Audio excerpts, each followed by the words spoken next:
बात रहेगा। वो तो कुछ लड़ैया रहे, सबसे बड़े लड़ैया रहे। जो आपके महापुरुष आए थे बाबर, जिन्होंने डकैती करके वहां पे बताया जाता है कि बना ली मस्जिद, वो आरएसएस से सांठगांठ करके आए थे क्या डॉक्टर? 12 साल बाद तब भी कहाँ निकला नीचे से? तब भी निकला है, मतलब इन्होंने रखे थे। अब आप अगर थोड़ी सी भी हमने भी रख दिए, हमने भी रख दिए। दो बार आपने दलित दुकान बोला, आपने क्या एक बार भी कभी ब्राह्मण दुकान बोला है? ये हमारी पीड़ा का विषय है सबसे बड़ा, जो आपको रोहित सरदाना जी ध्यान रखना चाहिए। ब्राह्मण बेचारों की ये पीड़ा कि हमारी दुकान नहीं चलाता कोई। आप बताइए।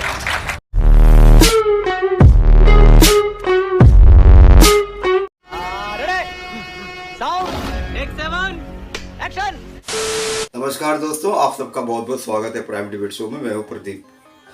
ये डिबेट चल रही है सुन्नी वक्फ बोर्ड के उस दावे पर जिसमें सुन्नी वक्फ बोर्ड ने सुप्रीम कोर्ट में ये कहा था कि राम काल्पनिक है, इनका कोई अस्तित्व नहीं है, ये मात्र एक किस्से कहानी और इतिहास है।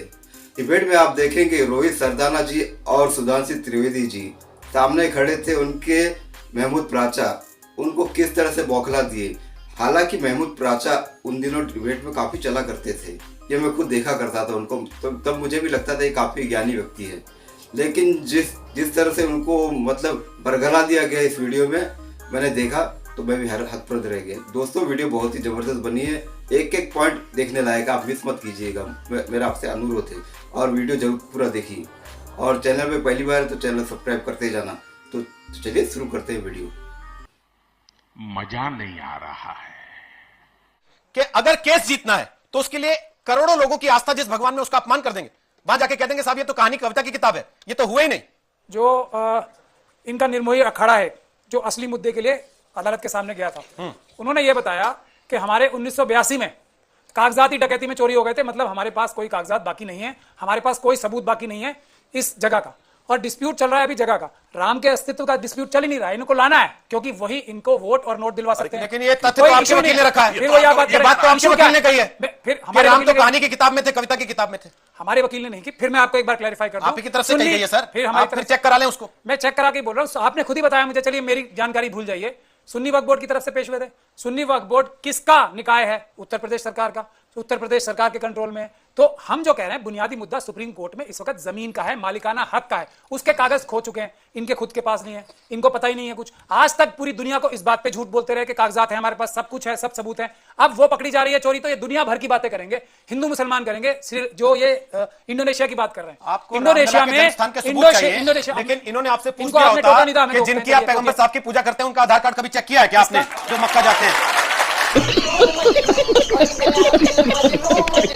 इनके लिए आप कहते हैं कि सबूत ले आओ तुरंत। अगर मामला धर्म का है तो फिर धर्म का है, इसीलिए ये नहीं कहना चाहिए ना कि भाई ये पैदा हुए थे कि नहीं पैदा हुए थे। इसीलिए मैं कह रहा हूं ना, ये तालियां बटोरने का प्रोग्राम जो है ना, तालियां बटोरने का प्रोग्राम है ना, ताली मत बजाइए, या फिर इनके लिए भी बजा दीजिए। नहीं, ताली मुझे इनके लिए भी बजा दीजिए ताली।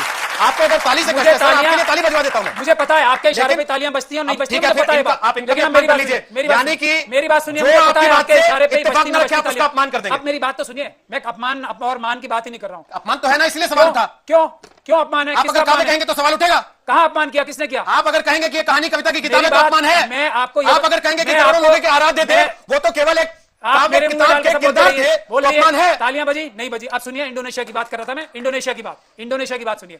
वो तो मुस्लिम मुल्क है, यही खुद ही कह रहे हैं, वहां राम के नाम पे कोई डिस्प्यूट नहीं है। क्यों? क्योंकि वहां आरएसएस जैसी संस्था नहीं है। ये है बुनियादी बात, जिसके बारे में ये नहीं बोलेंगे। हर एक अच्छी चीज के नाम पे, अच्छी जो सबके लिए रिस्पेक्टेड है, उसमें कंट्रोवर्सी क्रिएट करती है आरएसएस और लड़ाई कराती है। अभी सिर्फ मुद्दा हो रहा है, अभी मुद्दा सिर्फ हो रहा है लैंड की ओनरशिप का। क्यों राम का नाम बीच में लाते हैं? क्योंकि इनको वोट और नोट चाहिए। ये जो आपके महापुरुष आए थे बाबर, जिन्होंने डकैती करके वहां पे बताया जाता है कि बना ली मस्जिद, वो आरएसएस से सांठगांठ करके आए थे क्या? डॉक्टर हेडगेवार भी 1582 में थे यहाँ पर। क्या बात है सर, क्या बात है सर, क्या बात, ये बात। जो एक महाराणा सांगा थे, बहुत ही बहादुर व्यक्ति थे इतिहास में, मैं उस इतिहास में सबसे बहादुर उनको मानता हूं, महाराणा प्रताप से भी ज्यादा। उन्होंने बाबर जी को बुलाया था। तो वो आरएसएस के थे महाराणा सांगा आपके हिसाब से? बाबर जी वो आरएसएस के थे आपके हिसाब से? वो आरएसएस के थे। अच्छा सर, मेरा नमन है प्रभु, आपके चरण कहां है सर? नमन है मेरा। आप तो जैसी बातें कर रहे हैं सर, मेरा नमन है। मतलब आप लोग देख लीजिए भाई। महाराणा सांगा ने बुलवाया था ठीक है सर। क्योंकि इब्राहिम लोदी को हराना था। नहीं, ठीक आपको सर। हिस्ट्री पता है? बाबर के भाइयों ने मार के भगाया। हिस्ट्री में सवाल महाराणा सांगा बहादुर क्या कर रहे हैं? बताओ सवाल आरएसएस पर आया था कि क्या उस वक्त आरएसएस थी? अब असली अब आप कह रहे हैं कि नहीं, उस वक्त तो महाराणा सांगा थे। एक घटना सुनिए, तो एक उस वक्त फैक्ट और कोई कह दूं। कंट्रोवर्सी भी आपके नहीं पास ही आ रहा थी। हूं। तुलसीदास ने कोई कंट्रोवर्सी नहीं बताई है, आरएसएस ने कंट्रोवर्सी बताई है। और इस देश में दो विचारधाराएं हैं, एक बाबा साहब भीमराव अम्बेडकर जो संविधान की है और एक एंटी संविधान आरएसएस की। इसके अलावा पहली बात तो हमने आपको वकील समझ के बुलाया था, हमें बाबा पता नहीं था आप इतने बड़े और आरएसएस इतिहासकार के भी लोग हैं। आमने सामने हैं। दूसरा लड़ाई सर, यही है जिसको दूसरा, लड़ना है, आज है। हम लोग बाबा साहब के सुन लोग लीजिए हैं महाराज। जो आरएसएस के लोग हैं सामने हैं। सर सुन हम तो लड़ेंगे लीजिए। संविधान के हाँ, लिए। ये सारे आरएसएस के संविधान होने के लिए ताली बजा रहे हैं ना। बजाइए, सुनिए मेरी बात, बजाइए। सुनिए मैं- हमें फर्क अब नहीं दूसरी पड़ता। बात तो सुन हम लीजिए। अम्बेडकरवादी हैं। अरे भाई, हमें दूसरी बात तो संविधान सुन लीजिए। को रखना है, मनुस्मृति को नहीं रखना चलिए है। सर, इसमें आराम बात। मनुस्मृति भाई, आप लोगों में से कितनों के घर में मनुस्मृति देखी है आपने?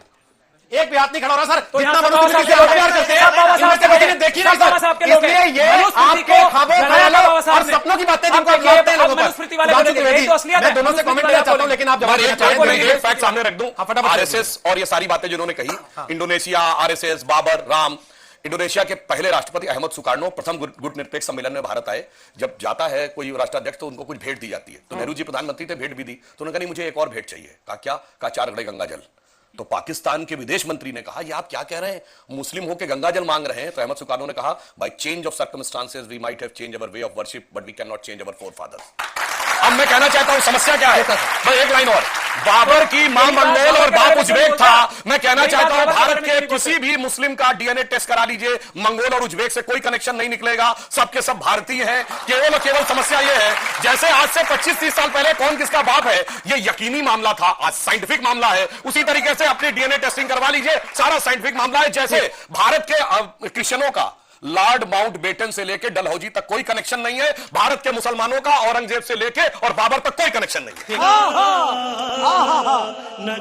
जब इनसे कहा गया, पहले इन्होंने कहा जी वहां पर तो कुछ नहीं था, पहले मस्जिद बनी, पहले ही मस्जिद बनी थी। अब जब नीचे निकल आया स्ट्रक्चर, कहते नहीं जो ईदगाह के ऊपर मस्जिद बनाई गई थी, क्योंकि नीचे स्ट्रक्चर निकल आया। अब जब स्ट्रक्चर में निकल आया 72 खंबे, नहीं जी ये तो सब गलत है, ये राम का मंदिर नहीं है।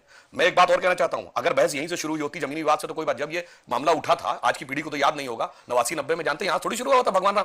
कहते राम थे कि नहीं, अयोध्या ये थी ही नहीं, हुए थे तो पहले साबित करो, और हुए थे तो यहां साबित करो। और प्रतिक्रिया कब आई थी? आजकल फिर उससे कनेक्शन है। शाबानो केस में भारत की सरकार ने एक निर्णय लिया कि धार्मिक मामले में रत्ती भर भी हस्तक्षेप नहीं करेंगे, क्योंकि धार्मिक मामले का पूरा सम्मान करती है सरकार, ये आस्था से चलेगा। तो अगर 100 या 80 रुपया मुआवजा जो शाबानो को तय हुआ था वो देने का निर्णय कोर्ट ने किया है, तो उसे पलट देंगे। कोर्ट का अधिकार नहीं है, धार्मिक भावना ऊपर है। और 1 साल बाद कहते हैं कि हमारे भगवान कहां पैदा हुए, तो कोर्ट में प्रूफ करना पड़ेगा, और अयोध्या में नहीं इसी जगह में पैदा हुए ये प्रूफ करना पड़ेगा। ये जो इतना बड़ा अंतर जब दिखाई पड़ता है तब इस प्रकार की प्रक्रिया आती है। और एक बात विजय शंकर शिवाजी ने, सबसे पुराना जो इंसिडेंट जानते क्या है, 1858 में अयोध्या की कोतवाली में मुकदमा दर्ज है कि कई 100 निहंग आए, गुरु गोविंद सिंह जी का नाम लेते हुए उन्होंने कब्जा कर लिया है और चारों तरफ उस दीवालों पर राम राम लिख दिया है। ये शीतला प्रसाद दुबे थानेदार ने अपनी तहरीर में लिखा है, अंग्रेजों के जमाने लिखा। क्या लिखा है, कहां कब्जा कर लिया? मस्जिद जन्म स्थान। अब भैया किसका जन्म स्थान था मस्जिद, वो बता दीजिए। मीर बाकी के पत्थर पे लिखा फरिश्ते के उतरने की जगह, इस्लामी मान्यताओं के अनुसार कौन सा फरिश्ता उतरा था वो बता दीजिए। हो नहीं देखा जा रहा यार, नहीं देखा जा रहा।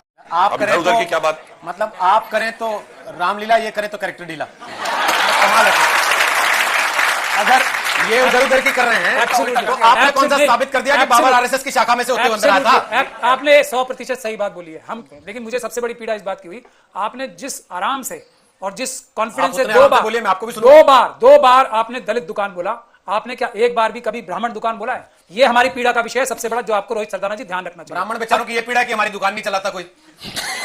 आप बताइए, आप अपनी दुकान संभालिए ना पहले, दूसरे की दुकान छोड़िए। दुकान का भी जवाब मेरी दुकान है, संभालिए, ये मेरी दुकान है, आपका मेरी ही उसको दुकान संभालिए है, पहले। ये मेरी ही दुकान है। और हम गर्व के साथ कहते हैं, हम अम्बेडकराइट हैं सारे, हमारी ही दुकान है। 80% इस देश में ब्राह्मण ही है, सब पोस्टों पे बैठे हुए, और सब धंधों पे, सब बिजनेस पे। हम इस बात को आपके पास, मैं मान लो ना कि राम वाले मामले में लगे, आपके पल्ले कुछ है नहीं। बिल्कुल, आप पहले आरएसएस की शाखा में भागते घूम रहे थे, अब आप दलित मुस्लिम गठजोड़ की यहाँ पे राजनीति की दुकान चलाने बैठ गए। की बात करेंगे, मुद्दे की बात लेकिन जो पूछी, मुद्दे की बात सुधांशु त्रिवेदी ने कहा, उस पे जवाब दे दीजिए ना। जो मुद्दे की बात चल रही है उस पे बात ही नहीं करेंगे। कोर्ट पे चल रहा है टाइटल, जो सुधांशु त्रिवेदी ने बातें की, उस पे जवाब दे दीजिए, अपने तर्क रख दीजिए। पूरे तर्क दे दिए ना उन्होंने। आप भी अपने तर्क रख दीजिए। कागज कहां है जमीन के, वो बता देना। पूरी दुनिया की बातें कर ली इन्होंने। अरे ब्रिटिश गवर्नमेंट के रेवेन्यू रिकॉर्ड्स में है। अब फिर सरकार में ऐसा नहीं होता कि आपके पास कागज नहीं, सरकार के पास तो कागज होता है। किसकी जमीन है? चोरी कहां से हो गए? 82 में आपकी जमीन के कागजात चोरी हो सकते हैं, मगर डीडीए के पास होगा, नोएडा अथॉरिटी के पास रहेगा। वो तो तुम धड़म लड़ैया रहे, सबसे बड़े लड़ैया रहे, सब। और अभी तो रुको, क्लाइमैक्स अभी बाकी है। कुछ नहीं बोले, मुद्दे की बात पे आइए। राम जी के बारे में बताइए ना, आपके पास क्या जानकारी है कि इनको- क्यों आपको लगता है कि वो सच नहीं थे? मैं आपको अभी आर्कियोलॉजिकल सर्वे की बात कर रहे थे, मैं आपको ये बताता हूं कि 1992 में जब बाबरी मस्जिद तोड़ी गई थी, उसके कितने साल बाद आर्कियोलॉजिकल सर्वे ने सर्वे किया वहां से? करीब 12 साल बाद। तब भी खंबा निकला नीचे से मंदिर तब भी निकला है, मतलब इन्होंने रखे थे। अब आप अगर थोड़ी सी भी वकालत हमने भी रख दिए, हमने भी रख दिए। हमने रखा हुआ है। जब मुझे फिर पूछना पड़ेगा आपके चरण कहाँ हैं? खंबे रखा ये लोग नीचे जाके, खंबे रखा ये लोग नीचे जाके। लॉजिक की भाई बहुत बढ़िया, लॉजिक चलिए। की बात। देखा आपने लापरवाही का नतीजा है। अरे कोई है? अरे भगवान से डरो, जिंदा आदमी को यहाँ बंद कर दिया। मजा आया। तो दोस्तों वीडियो हो गई खत्म। आप लोगों का बहुत बहुत आभार दोस्तों। आप लोगों ने पिछले वीडियो में मुझे काफ़ी प्यार दिया। रोहित सरदाना जी की वीडियो थी और आपने बहुत पसंद किया। मैंने आपसे वादा किया था कि हर संडे को मैं आपका बहुत ही अच्छा दिन बना दूंगा। रोहित सरदाना जी और अन्य काफ़ी अच्छे डिबेट वीडियो में संडे को लेकर आया करूँगा, जिसे कहूँगा मैं संडे क्लासिक। तो ऐसी डिबेट संडे को आपको मिलती रहेगी। बाकी 5-6 दिनों में जो भी होगा वो आजकल के टॉपिक पे जो चल रहा होगा वैसी डिबेट पे वीडियो लेके आऊँगा। तो चलिए लेता हूँ आपसे इजाज़त। आप चैनल पे पहली बार आए तो चैनल सब्सक्राइब कर देना।